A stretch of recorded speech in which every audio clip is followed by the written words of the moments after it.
भारत भर में कई लोगों को गोरखालैंड के मुद्दे के बारे में उत्सुकता है, लेकिन उनमें से ज्यादातर इस मुद्दे के बारे में बहुत अच्छी तरीके से नहीं जानते हैं और गलत धारणा ये भी है कि गोरखालैंड भारत से अलग होने के लिए गोरखाओं की मांग है। अगर देखा जाए तो कानूनी तौर पर गोरखालैंड की मांग भारत के भौगोलिक और संवैधानिक रूपों पर पूरी तरह सही है और गोरखालैंड राज्य की मांग पूरी तरीके से न्यायसंगत और नैतिक मांग। आइए अब विस्तार से समझते हैं कि गोरखालैंड का पूरा मुद्दा है क्या। नमस्कार दोस्तों, और दुनिया के बारे में बहुत सी महत्वपूर्ण जानकारियां मिली।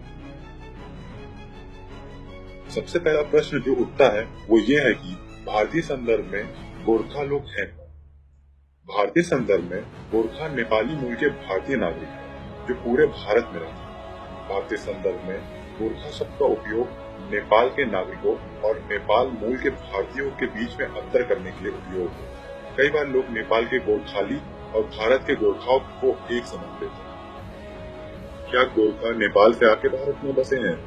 ज्यादातर गोरखा जो अपने आप को भारतीय मूल का मानते हैं वो यहीं की पैदाइश है और उनके पूर्वज भूमि के साथ आए थे। हालांकि कई ऐसे नेपाली हैं जो भारत की आजादी के बाद यहाँ आके बस गए थे। भूमि के साथ आए, इसका क्या मतलब है? 17वीं व 18वीं शताब्दी में नेपाल का साम्राज्य पूरे हिमालय में फैला हुआ था। हालांकि 1814 से लेकर 1816 तक एंग्लो नेपाल युद्ध के बाद नेपाल ने कुमाऊं, गढ़वाल व कांगड़ा की भूमि को सुगोली की संधि के माध्यम से ब्रिटिशर्स को दे दिया, जिसका पूर्णतः यह मतलब है कि गोरखाओं का लैंड ही गोरखालैंड है और वो लोग जो गोरखालैंड में रहते हैं वो अपनी भूमि के साथ हिंदुस्तान में आए थे। अब प्रश्न ये उठता है कि क्या भारत में आने से पहले दार्जिलिंग क्षेत्र में गोरखा थे? रिकॉर्ड किए गए इतिहास से पता चलता है कि इस क्षेत्र में 9वीं सदी से लोग रहते हैं। जब 9वीं सदी में गुरु पद्मसंभव इस क्षेत्र से गुजरे थे तब उन्होंने इस क्षेत्र में बौद्ध धर्म की स्थापना की थी। पश्चिम बंगाल का दार्जिलिंग पर ऐतिहासिक तौर पर क्या है? कोई भी नहीं। 1935 में दार्जिलिंग क्षेत्र को पश्चिम बंगाल के बीच कोई इतिहास नहीं। 1935 से पहले दार्जिलिंग और बंगाल को जोड़ने वाला एकमात्र धागा ये था, दोनों जगह का गवर्नर एक ही।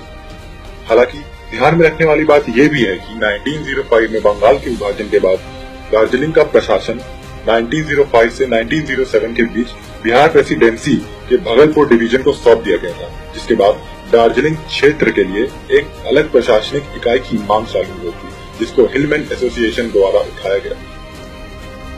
तो फिर दार्जिलिंग पश्चिम बंगाल का हिस्सा क्यों है? दार्जिलिंग क्षेत्र 1935 में पश्चिम बंगाल प्रेसिडेंसी का एक हिस्सा बन गया क्योंकि ब्रिटिशर्स दार्जिलिंग क्षेत्र को बिहार के भागलपुर की तुलना में बंगाल से ज्यादा अच्छे से नियंत्रित कर सकते थे। ये पूरी तरीके से एक प्रशासनिक सहजता के लिए उठाया गया कदम था।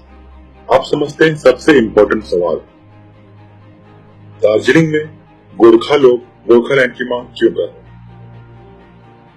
दार्जिलिंग क्षेत्र में एक अलग प्रशासनिक इकाई की मांग 1907 से शुरू हो गई थी। हालांकि 1965 में बांग्लादेश से बहुत सारे शरणार्थी आए। इसके अलावा 1971 में बांग्लादेश से अवैध तौर पे अप्रवासियों को दार्जिलिंग क्षेत्र में डाला गया ताकि उनके वोट से सीट जीती जा सके। इसके अलावा दार्जिलिंग क्षेत्र में गोरखा लोगों को कई स्टेट स्पॉन्सर्ड मीडिया द्वारा फासिस्ट कहा जाता है, जिसकी वजह से उनको कुछ अलग नजरों से देखा जाता है और लोग उनको घुसपैठी समझते हैं अपने ही पैतृक भूमि। तो फिर सवाल ये भी उठता है कि क्या गोरखालैंड की मांग अवैध है? नहीं, एक अलग राज्य की मांग करने के लिए हर भारतीय नागरिक को लोकतांत्रिक अधिकार है और हमारे संविधान में एक नए राज्य के गठन के लिए एक पूरा कानून है। भारतीय संविधान के अनुच्छेद 3 विशेष रूप से नए राज्य के गठन को संबोधित करता है। अनुच्छेद 3 नए राज्य के गठन और मौजूदा राज्यों के क्षेत्र सीमाओं नामों के परिवर्तन संसद में कानून द्वारा पास हो सकता है।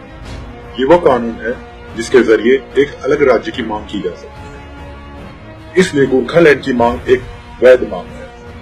आइए अब गोरखालैंड की परेशानियों को हम समझते हैं दार्जिलिंग में बीजेपी के एमपी एसएस आलूवालिया।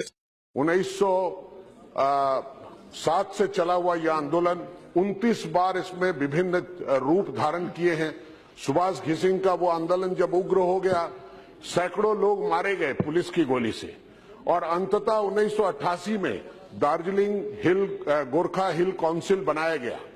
किंतु उस वक्त उन्होंने गोरखाओं को गोरखा लैंड का कंसेप्ट अडॉप्ट नहीं करने दिया। किंतु ये मांग फिर 1987-88 से लेकर 2007 से लेकर 2011 तक फिर तेजी पकड़ी। अब समझते हैं आज की स्थिति वहाँ पर है कैसी। गोरखालैंड के लिए दशकों पुरानी मांग अब दोबारा पूरे आग की तरह उठ चुकी है और पूरे उत्तरी बंगाल में फैल चुकी है। ये आग तब शुरू हुई जब ममता बनर्जी की सरकार ने सारे विद्यालयों में बंगाली को पढ़ाना अनिवार्य कर दिया। इस समय गोरखा जनमुक्ति मोर्चा और पश्चिम बंगाल की सरकार के बीच में बहुत ही ज्यादा टेंशन। एक तरफ ममता बनर्जी कह रही है कि वो बात करने के लिए तैयार है, तो दूसरी तरफ गोरखा जनमुक्ति मोर्चा ने साफ कह दिया है कि वो स्टेट गवर्नमेंट के साथ कोई भी बात नहीं करेगा, पर हाँ, अगर सेंट्रल गवर्नमेंट उनसे बात करने के लिए आएगी तो किसी प्रकार की बातचीत हो सकती है।